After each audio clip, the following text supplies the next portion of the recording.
निमित्त सर्वप्रथम आपल्या सर्वांना मी मनपूर्वक शुभेच्छा देऊ इच्छितो आणि महाराष्ट्राचे आणि या देशाचे हिंदवी स्वराज्याचे आराध्य दैवत छत्रपती शिवाजी महाराजांना मानाचा मुजरा आणि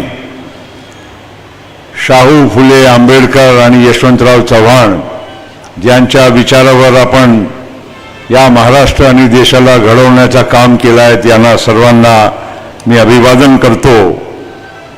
आजच्या या भव्य दिव्य महाराष्ट्र दिन निमित्त कार्यक्रम आपले महाराष्ट्राचे प्रांताध्यक्ष आपले सर्वांचे लाडके नेते सुनील तटकरेजींनी आयोजित करण्याचा हा काम केला आहे आणि या कार्यक्रमामध्ये आपले पक्षाचे अध्यक्ष माननीय अजितदादा पवार, श्री छगन भुजबल जी, माननीय छगन भुजबल जी, माननीय जावेद अख्तर जी, माननीय मोरे साहेब, माननीय भावे साहेब, तसेच माननीय मुश्रीफ साहेब, दिलीप वळसे पाटील साहेब, सुनेत्रा वाहिनी, सर्व बाकीचे मंत्रीगण आणि समोर बसलेले सर्व माझे बंधू भगिनी, माझ्या मित्रांनो,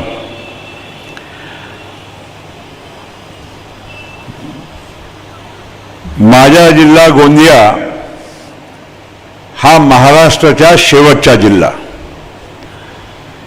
म्हणजे गोंदिया, गडचिरोली आम्ही त्या एका कोपऱ्यात असलेले लोक आणि एका काळात सेंट्रल प्रोव्हिन्सेस आणि बेरार, CPN बेरार ज्यांना म्हणत होते त्या प्रांताचे आम्ही नागरिक होतो। भावे साहेबांना इतिहास पूर्ण माहीत आहे म्हणून ते थोडा माझ्याकडे पाहून जरा वेगळ्या नजरेने बघत आहे। आणि त्या काळात वसंतराव नाईक असो, कन्नमवार साहेब असो, माझे वडील असो, मनोहरभाई पटेल, हे सर्व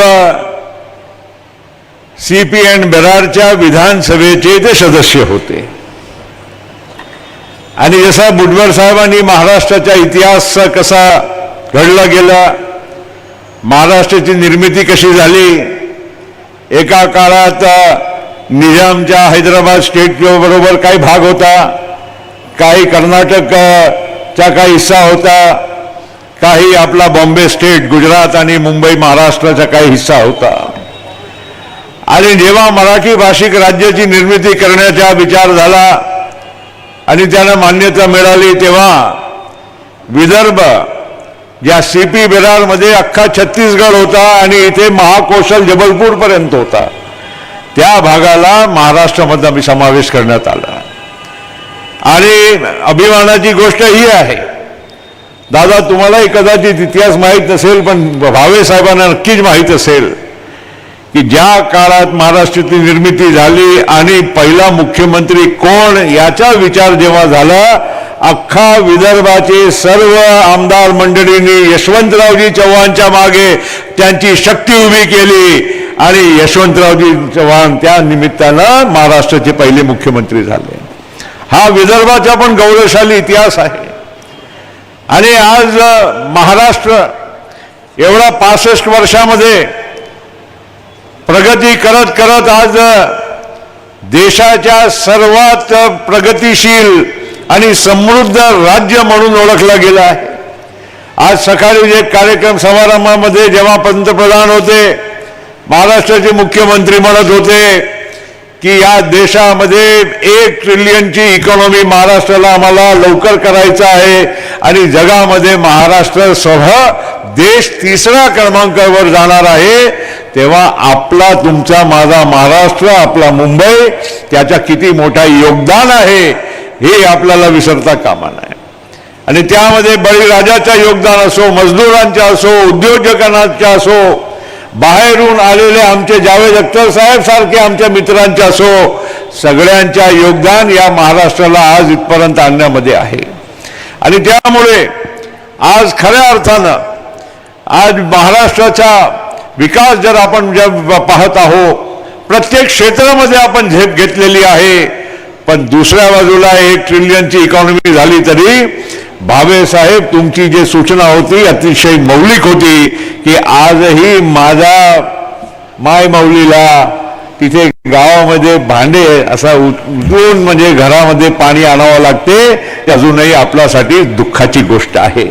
आणि असा अनेक आपल्याला अशा विचार करून या महाराष्ट्राला या पुढच्या पिढीसाठी आपल्याला तयार करून द्यायचं आहे. त्यामध्ये आपण सगळे लोक निश्चित प्रेरणा घेऊन आपण काम करणार आहोत. अजितदादा तुमच्या नेतृत्वामध्ये आपण आज महाराष्ट्र सरकारमध्ये आपण सामील झालो, आपण महायुतीमध्ये सामील झालो. अनेक लोकांचे वेगवेगळे विचार होते, अनेक लोकांनी अनेक आमच्यावर म्हणजे वेगळ्या नजरेने पाहण्याचं पण काम केलं. पण एक भावेसाहेब तुम्हाला मी सांगू इच्छितो, कारण तुम्ही वारंवार उल्लेख केला, पहिल्या दिवसापासून पंतप्रधान मोदी साहेब असो, अमित शहा असो की कोणीतरी भारतीय जनता पार्टीचे पण नेते होते, सगळ्यांना दादा आणि आम्ही सगळ्यांनी सूचना केली होती की आम्ही तुमच्या बरोबर येत आहोत, पण शिव शाहू फुले आंबेडकरांचा विचार ही आम्ही कधी त्याग करणार नाही, सोडणार नाही, ही आम्ही तुम्हाला अतिशय खुलासा करू इच्छितो. आणि त्यामुळे आज आम्ही अभिमानाने सांगू शकतो की आम्ही जे काही आम्ही विचार केला आहे, आम्ही जे कार्य आम्ही केलं आहे तो नक्की फक्त आणि फक्त महाराष्ट्र आणि महाराष्ट्राच्या सामान्य माणसाच्या भलेसाठी आम्ही केलेलं आहे. ठीक आहे, राजकीय परिस्थिती देशामध्ये खूप सारी बदललेली आहे. तुम्हालाही माहित आहे भावे साहेब, पुरोगामी म्हणणारे काही लोक आहे आणि खरोखर किती लोक म्हणजे मी ज्यांच्या तुम्ही इशारा केला त्यांच्याबद्दल नाही म्हणत, पण अनेक लोक पुरोगामी आम्ही आहो हे म्हणून मुख में राम और बगल में छुरी वाले बहुत सारे लोग हैं. लेकिन ये हमारे अजीत पवार और हम सब जो लोग हैं ये मुख में भी राम है और बगल में भी राम है. हम कोई छुरी चलाने वाले लोग नहीं है. जावेद साहब, ये आप भी आपके डायलॉग में कभी हम लोगों को भी शामिल कर लेना, तब आपको भी अच्छा लगेगा. मेरा इतना ही कहना है, ज्यादा कुछ नहीं कहूंगा, मला काही जास्त बोलायचं नाही. पण एक नक्की मी तुम्हाला सांगू शकतो की आज जर महाराष्ट्राचा खऱ्या अर्थानं भला जर झाला असेल, आम्ही विदर्भातले लोक आहो, एका काळात चळवळी होती वेगळा विदर्भ पाहिजे, पृथक विदर्भ का एक बहुत बडा, त्यावेळेस हिंदी भाषिक फार मोठ्या संख्येमध्ये विदर्भामध्ये असायचे. नागपूरची म्हणजे बोलीच हिंदी होती आणि त्यावेळेस वेगळा विदर्भाचा एक खूप मोठा आंदोलन झाला. मी आज अभिमानाने सांगू शकतो की विदर्भाच्या एकही माणसाला, शेवटच्या माणसाला पण विचारला ना की तुम्हाला आज वेगळा विदर्भ पाहिजे का, ते म्हणेल अजिबात नाही, आम्हाला राहायचं आहे आणि सन्मानाने राहायचं आहे, तर फक्त महाराष्ट्रामध्ये राहायचं आहे. आणि हे महाराष्ट्राने हे साकार करून दाखवलेलं आहे, महाराष्ट्राच्या नेतृत्वाने साकार करून दाखवलेला आहे की आम्ही सगळ्यांना समावेश करून योग्य न्याय आपण देऊ शकतो. आणि म्हणून आजच्या या एक शुभ दिवशी आपल्या राष्ट्रवादी काँग्रेस पक्षाच्या वतीनं आपण जे आयोजन केलं आहे आणि मान्यवरांचा जे आपण इथे सन्मान केला आहे, मोरे साहेबांचा केला, भावे साहेबांचा केला, कदम साहेबांचा केला आणि त्याप्रमाणे जावेद अख्तर साहेबांचं केलं. आपल्या सगळ्यांना नुसतं आज त्यांचा सन्मानच करून घ्यायचा एवढा नाही, त्यांनी जे काही 2 शब्द मौलिक सांगितले त्याच्यावर चालण्याचाही प्रयत्न करायचा आहे, एवढंच बोलतो. परत आपल्याला महाराष्ट्र दिवसच्या निमित्त शुभेच्छा देतो. खूप खूप धन्यवाद. जय हिंद, जय महाराष्ट्र. आदरणीय